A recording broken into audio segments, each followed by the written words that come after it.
Hello and welcome to our channel Solo Tales. और आज की हमारी मूवी है फेटल इंस्टीट्यूशन। ये मूवी साल 2015 में रिलीज हुई एक मिस्ट्री थ्रिलर मूवी है। इस मूवी की स्टोरी कोरिया में घटी एक सत्य घटना पर आधारित है। तो चलिए शुरू करते हैं मूवी की बेसिक प्लॉट लाइन।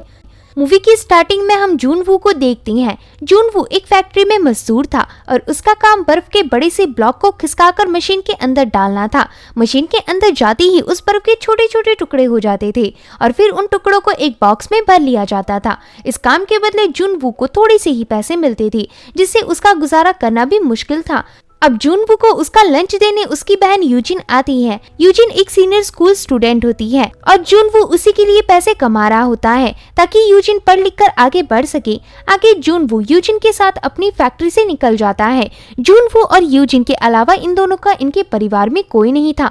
दरअसल इनके पेरेंट्स काफी समय पहले ही गुजर गए थे। फिर सीन म्यूंग पर शिफ्ट होता है। म्यूंग कुछ सामान खरीदने आई थी, लेकिन दुकान की ओनर म्यूंग से कहती है, तुम एक पनौती हो, मुझे सुबह सुबह तुम्हारा चेहरा नहीं देखना चाहिए था, भूल जाओ अपना सामान और यहाँ से निकलो।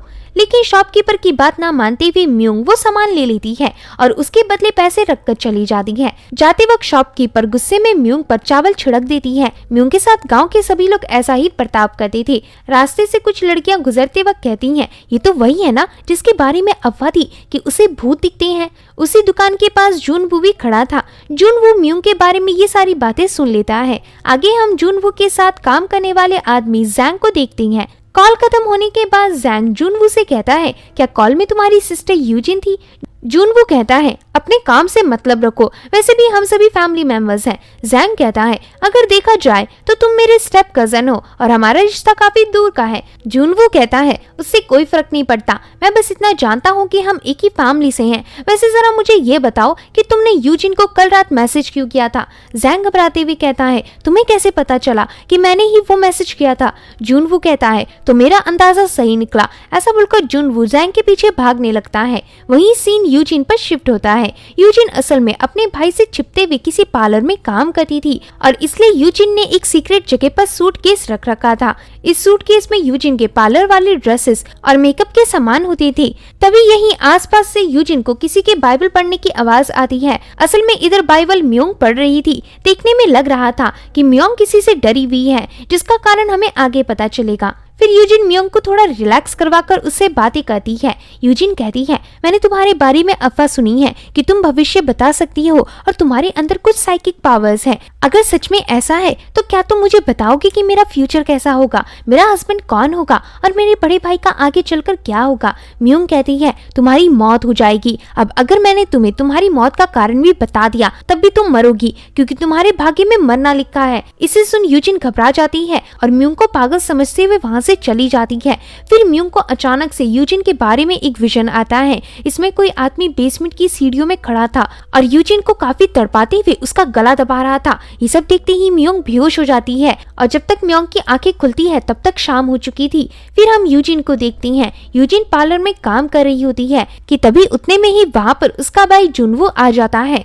आगे यूजिन जुनवू से कहती है कि मुझे कॉलेज जाने की कोई जरूरत नहीं, कॉलेज की पढ़ाई का खर्चा काफी ज्यादा होता है जिसे आप टाइम टू टाइम नहीं दे पाएंगे। जुनवू कहता है, वो सब मैं देख लूंगा, लेकिन तुम बस पढ़ाई में ध्यान दो। यूजिन कहती है, मुझे कॉलेज जाने की सच में कोई जरूरत नहीं, मैं हमारे पैसे सेव करके एक दुकान खोलूंगी जिसके बाद हम खुशी खुशी रह सकेंगे। जुनवू कहता है, क्या तुम मेरी तरह बनकर इस घटिया गांव में रहना चाहती हो? तुम आज कहीं नहीं जाओगी। यूजिन कहती है, मैं जरूर जाऊंगी। तब जुनवू दरवाजा बंद कर देता है और उसमें ताला लगाकर वहां से चला जाता है। मतलब अब यूजिन के अलावा घर में कोई नहीं था। तभी आधी रात को यूजिन को कुछ गिरने की आवाज आती है। ये आवाज उन्हीं के घर के ग्राउंड फ्लोर से आ रही थी।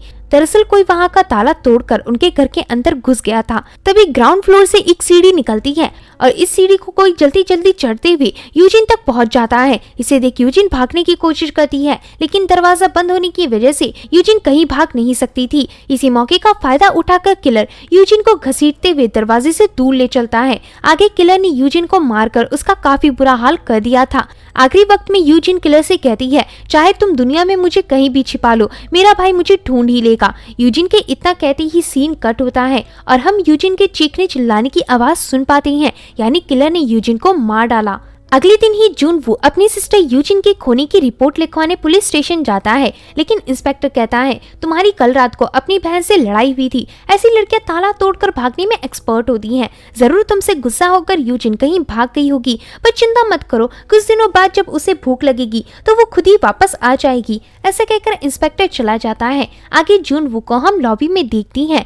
जुनवू आज पहली बार अकेले गुमसुम बैठा हुआ था। तभी जुनवू को वहाँ म्यूंग दिखती है। इससे पहले जुनवू म्यूंग से कुछ पूछ पाता कि वो इधर क्या कर रही है, उतने में ही सारे वॉशिंग मशीन का गंदा पानी पाइप के थ्रू टब में भर जाता है और पानी के भरते ही यूजिन की ड्रेस का लुक तैरते हुए बाहर की तरफ निकलता है। म्यूंग ने शायद ये सब अपने विजन में पहले ही देख लिया था। अब जुनवू टब के अंदर जाता है और यहाँ पानी में हाथ डालते ही उसे यूजिन की डेड बॉडी मिल जाती है। इसे देख जुनवू बहुत रोता है। आगे हम यूजिन का फ्यूनरल देखती हैं। इस फ्यूनरल में यूजिन के सभी जान पहचान वाले लोग आए थे, लेकिन खुद जुनवू मिसिंग था। तभी जुनवू के साथ काम करने वाले कलीग में से एक जुनवू के बारे में पूछता है कि वो कहाँ है। तब प्रोस्टिट्यूट मारिया कहती है वो अभी भी इसी सदमे में है कि उसकी बहन का मर्डर उसी ने किया है। तब जुनवू का कलीग डैनी कहता है आखिर कोई अपनी ही बहन को क्यों लॉक करेगा। वैसे जब भी मैं इसकी बहन को लिपस्टिक और स्कर्ट में देखता था, मुझे तभी समझ आ जाता था कि इसके साथ कुछ ना कुछ बुरा होने वाला है। वहीं से कुछ दूरी पर हम जुनवू को देखते हैं। जुनवू दूर से ही इन रिचुअल्स को देख रहा होता है। इधर एक पवित्र औरत जिसके पाँव जमीन में नहीं पड़ने चाहिए, वो जल्दी से जाकर एक झूले में चढ़ती है।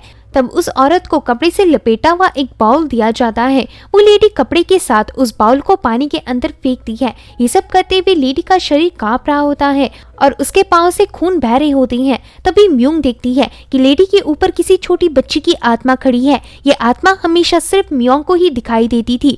तब म्योंग उस लेडी के पास जाकर उस आत्मा से कहती है तुम्हें क्या चाहिए। इतना कहते ही वो आत्मा उस लेडी को छोड़ देती है। वहीं वो बाउल पानी में तैर रहा होता है। इधर जुनवू आगे जाकर देखने लगता है कि ये बाउल कहाँ रुकेगा। तभी वो बाउल अचानक से एक जगह आकर रुकता है। सामने कुछ ना होते हुए भी बाउल वहाँ से आगे नहीं बढ़ रहा था।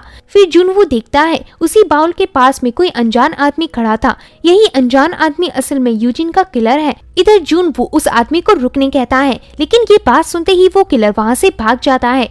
इसे देख जुनवू भी उसका पीछा करता है। इधर काफी लंबे चेजिंग सीक्वेंस के बाद किलर दीवार चढ़कर वहां से भाग जाता है। वहीं जुनवू जब तक वहां पहुंचता है तब तक काफी देर हो चुकी थी, लेकिन दीवार में चढ़ते वक्त किलर का फुटप्रिंट उधर छप गया था। अब जुनवू जूतों की दुकान में किलर के शू के पैटर्न वाला जूता ढूंढने लगता है और फाइनली जुनवू को वैसे ही पैटर्न का एक जूता मिल जाता है। शॉपकीपर जुनवू से कहता है ये जूता इलेक्शन के वक्त कई लोगों ने हमारे ही शॉप से खरीदा था, आपको किस ऐसे साइज का जूता चाहिए। इसे सुन जुनवू उस जूते को वहीं रख देता है, क्योंकि वो समझ गया था कि एक जूते के आधार पर वो कभी किलर तक नहीं पहुंच पाएगा। इतने में ही जुनवू की नजर म्यूंग पर जाती है, जिसे दूसरी शॉपकीपर फिर से अपने शॉप से बाहर भगा रही थी। इसे देख जुनवू म्यूंग के पास जाता है और म्यूंग से कहता है तुम यूजिन को जानती थी, इवन तुम उसके फ्यूनरल में भी मौजूद थी, जरूर तुम्हें कुछ पता होगा। म्यूंग कहती है मैंने उसे देखा था। ऐसा कहकर म्यूंग जाने लगती है। जुनवू उसे रोक कर कहता है तुमने किसे देखा था, तो ये अव्वा सच है कि तुम एक जादूगरनी हो। म्यूंग कहती है हाँ, और जादूगरनी होना ही मैं अपना सबसे बड़ा श्राप मानती हूँ। ऐसा कहकर म्यूंग वहाँ से चली जाती है। आगे जुनवू को इंस्पेक्टर बताता है कि हमें कातिल मिल गया है। कातिल अक्सर तुम्हारी बहन यूजिन को कई सारे गिफ्ट्स देता था। इवन उसने यूजिन के मौत वाले दिन उसे 2 बार कॉल भी किया था। तभी जुनवू देखता है कि जिसे पुलिस वालों ने अरेस्ट किया था वो उसी का कजन जैंग था। इंस्पेक्टर आगे कहता है हमें इसके कमरे में जुनवू के कुछ प्राइवेट कपड़े जैसे बिकनी वगैरह भी मिले थे, ये जरूर रेप का मामला है। आगे जुनवू इंस्पेक्टर को अपनी बातें बताता है। इसे सुन इंस्पेक्टर कहता है तो तुम मुझे बताना चाहते हो कि कपड़े से लपेटा हुआ वो बाउल तालाब से तैरते हुए एक आदमी की तरफ आकर अपने आप रुक गया।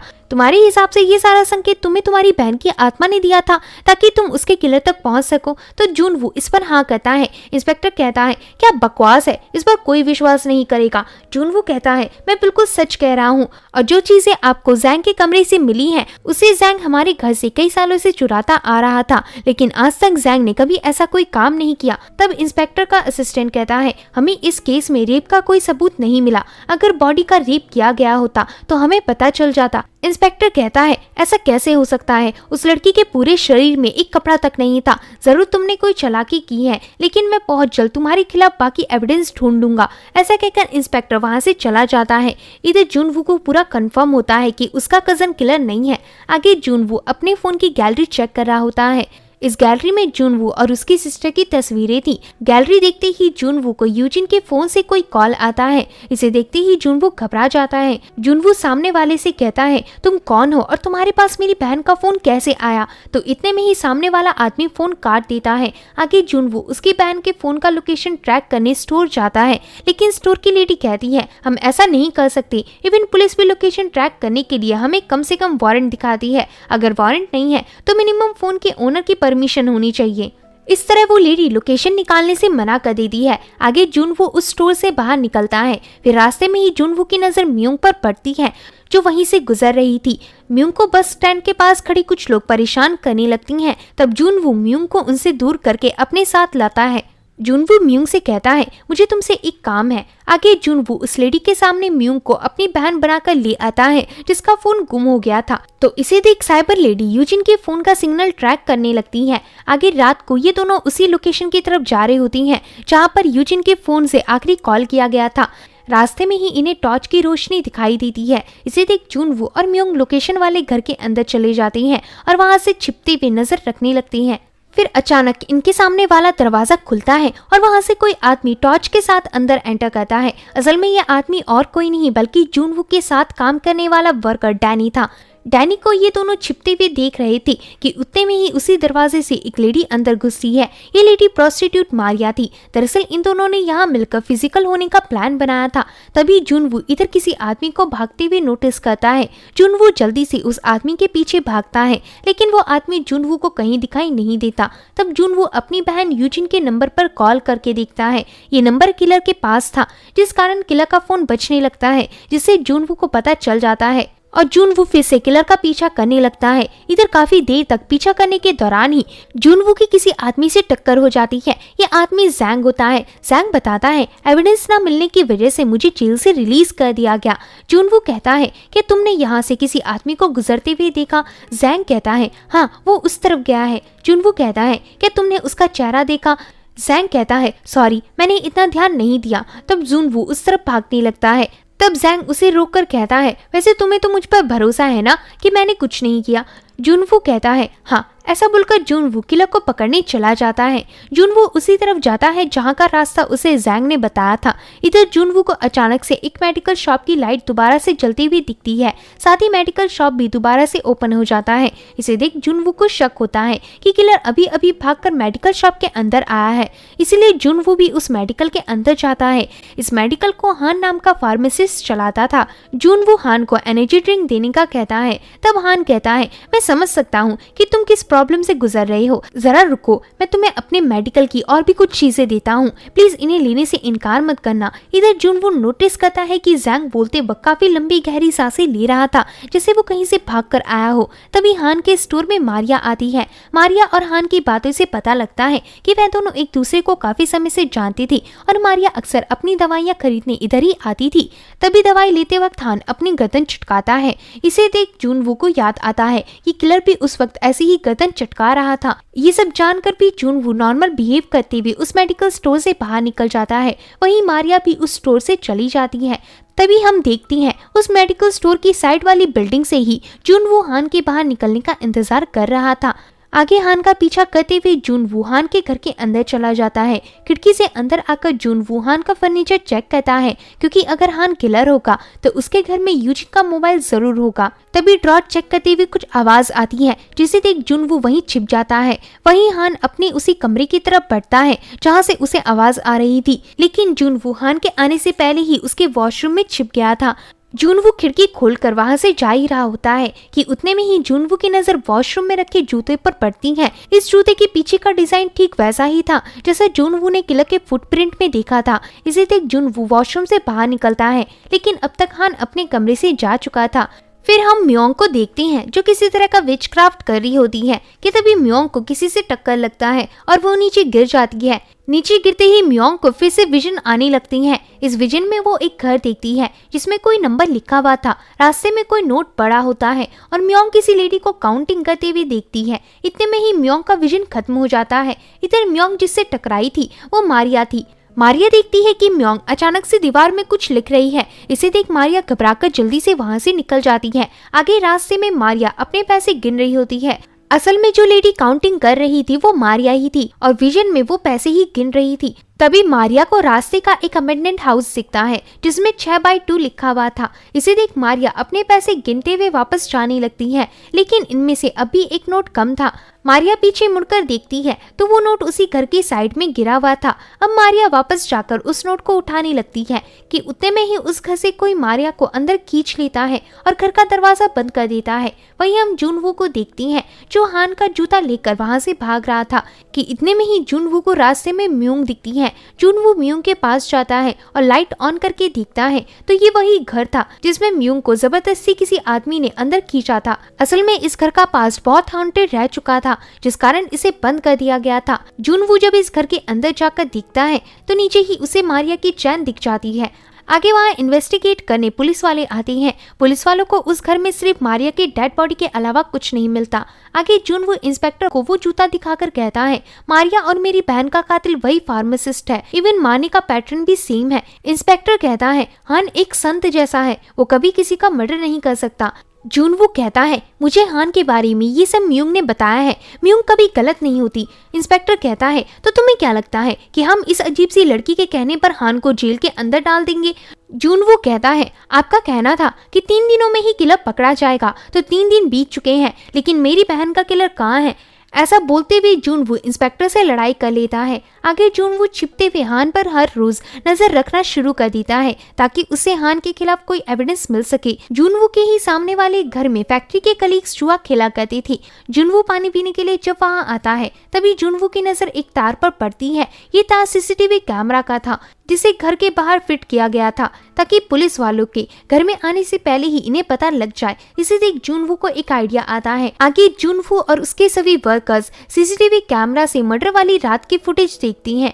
इस फुटेज में एक व्हाइट कार उन्हीं की गली में दिखाई देती है। तभी उस कार से हान बाहर निकलता है। इसी की थोड़ी देर बाद कैमरा के फ्रेम में कोई दूसरा आदमी आता है। ये आदमी भी जुनवू के घर की ही तरफ जा रहा था। जुनवू कहता है रिवर्स करके देखो कि यह आदमी कौन है। तब फुटेज रिवर्स करके पॉज की जाती है और डैनी देखते ही कहता है ये तो जैंग है। फुटेज में जैंग सीधा जुनवू के घर के डायरेक्शन की तरफ जा रहा था। वहीं इसी के आधे घंटे बाद हान भी अपनी गाड़ी लेकर निकल गया था। इसे देख जुनवू बिल्कुल भी देरी न करते हुए जैंग को ढूंढने चला जाता है। वहीं हम यूजिन की तरह ही कुछ लड़कियों को देखती हैं जो अपने घर वालों से छिपकर प्रोस्टिट्यूट का धंधा कर रही थी। इन्हें इधर कपड़े बदलते हुए म्योंग देख रही होती है। तभी अचानक से म्योंग को अपने साइड में उसी छोटी बच्ची का रिफ्लेक्शन दिखाई देता है और तभी म्योंग को पास खड़ी एक प्रोस्टिट्यूट से जुड़ा विजन आता है। इस विजन में म्योंग किसी को मरते हुए देखती है।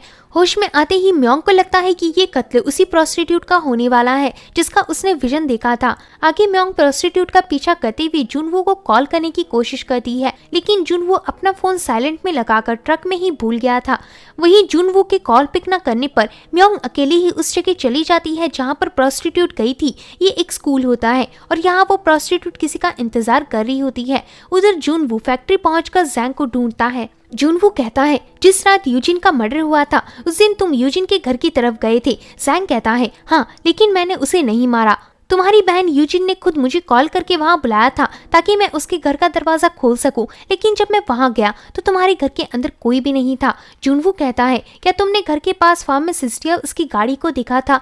तो जैंग याद करके बताता है हाँ, तुम्हारे घर से थोड़ी सी दूरी पर एक सफेद रंग की गाड़ी तो खड़ी थी पर गाड़ी में कोई भी नहीं था। इसे सुन जुनवू को कंफर्म हो जाता है कि हान उसके घर गया था क्योंकि हान के पास ही सफेद गाड़ी थी। अब जुनवू अपने घर के अंदर जाता है। जुनवू समझ नहीं पा रहा था कि हान उसके घर के अंदर घुसा कैसे। तभी जुनवू की नजर किसी दीवार पर पड़ती है, लेकिन खोलने पर यह कोई दीवार नहीं बल्कि दरवाजा था जिसे ढका गया था। जुनवू उस दरवाजे से बाहर निकलता है और आगे जाकर देखता है तो इस दरवाजे का रास्ता सीधा गली में जाकर खुलता था। फिर सीन हान पर शिफ्ट होता है। असल में हान ने ही उस प्रोस्टिट्यूट को यहाँ बुलाया था। हान कहता है मुझे तुमसे कोई फिजिकल एक्टिविटी नहीं करनी, तुम यहाँ से वापस जा सकती हो। प्रोस्टिट्यूट कहती है फिर तुमने मेरा टाइम वेस्ट क्यों किया? हान कहता है असल में मैं बस चेक करना चाहता था कि जुनवू यहाँ मेरा पीछा करने आएगा कि नहीं, लेकिन लगता है कि वो नहीं आया। प्रोस्टिट्यूट कहती है अच्छा, वो तुम ही हो ना जिसने जुनवू की बहन यूजिन और मारिया का मर्डर किया था। इसे सुन हान सीरियस हो जाता है, लेकिन प्रोस्टिट्यूट कहती है मैं बस मजाक कर रही थी। ऐसा बोलकर प्रोस्टिट्यूट जाने लगती है पर हान उसे अचानक से पकड़ लेता है और कहता है क्या मैं तुम्हें ऐसा आदमी लगता हूँ जो किसी का रेप करके उसे मार डालता है? नहीं, मैं तुम्हें तुम्हें बताता हूँ कि मैं कैसा आदमी हूँ। ऐसा कहती ही जुनवू हान की शॉप का कांच तोड़कर उस शॉप के अंदर घुसता है। कांच तोड़ने की वजह से जुनवू के हाथ से खून टपकने लगता है, इसलिए जुनवू हान के ही मेडिकल स्टोर की बैंडेज अपने हाथ में लगा लेता है। वहीं पर हम हान को देखती हैं।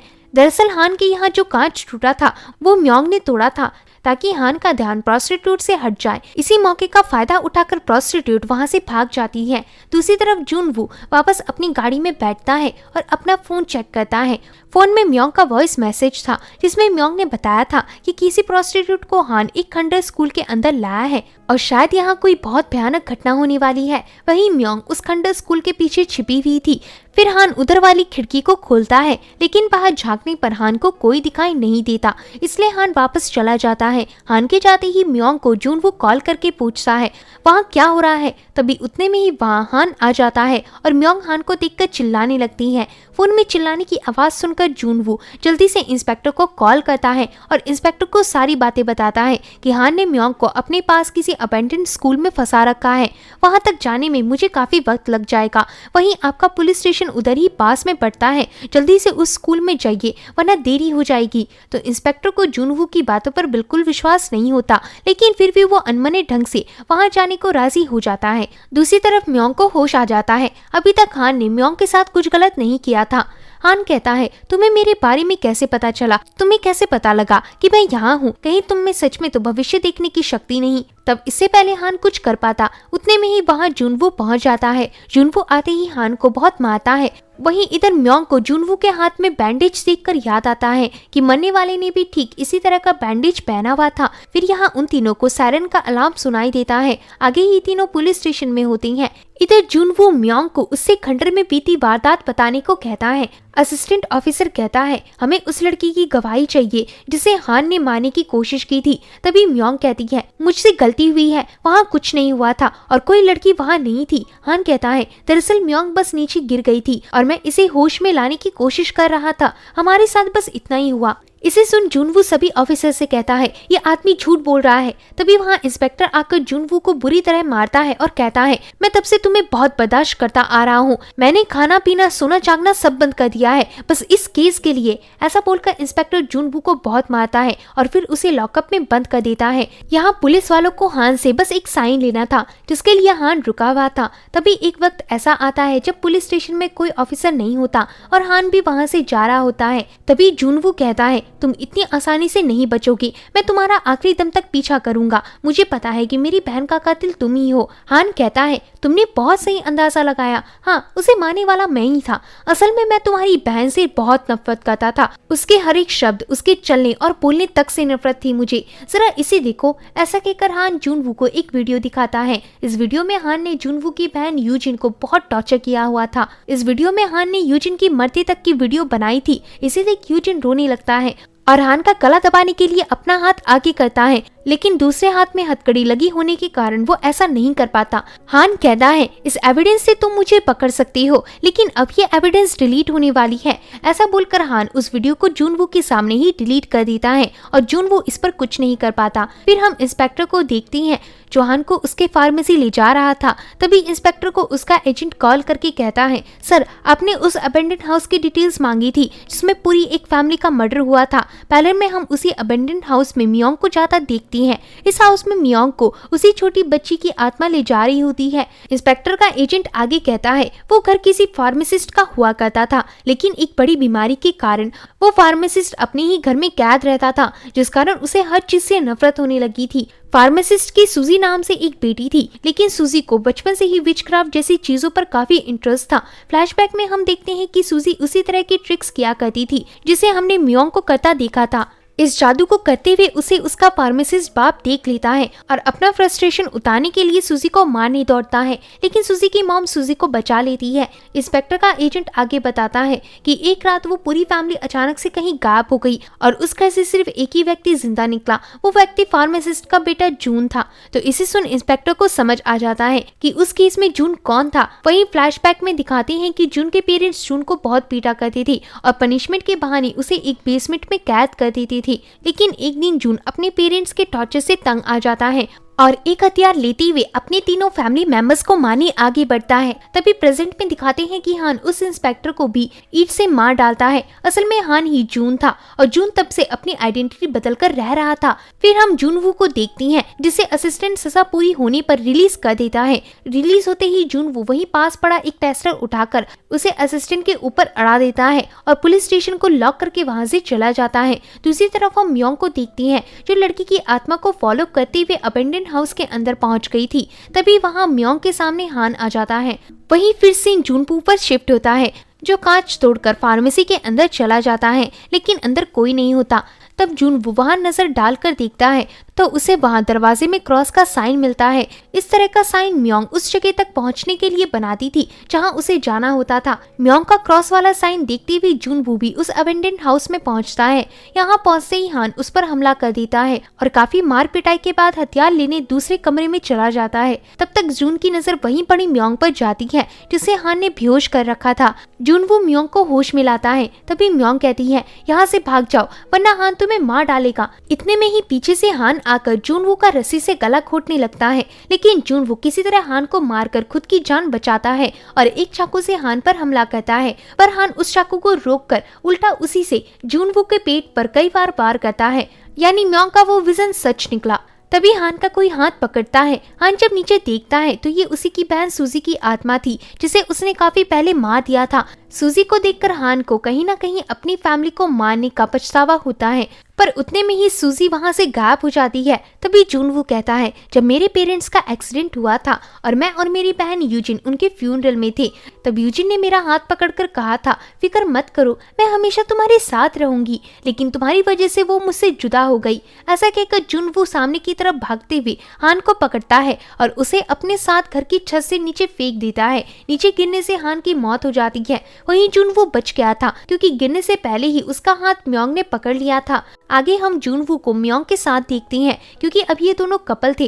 एंडिंग सीन में जूनवू को यूजिन के अस्थियों को पानी में फेंकते हुए दिखाते हैं और इसी के साथ ये मूवी एंड हो जाती है। तो होप है कि दोस्तों आपको ये मूवी पसंद आई होगी। अगर वीडियो पसंद आता है तो वीडियो को लाइक और चैनल को सब्सक्राइब करें। मिलते हैं ऐसे ही एक और मजेदार वीडियो के साथ, तब तक के लिए आप अपना ख्याल रखें।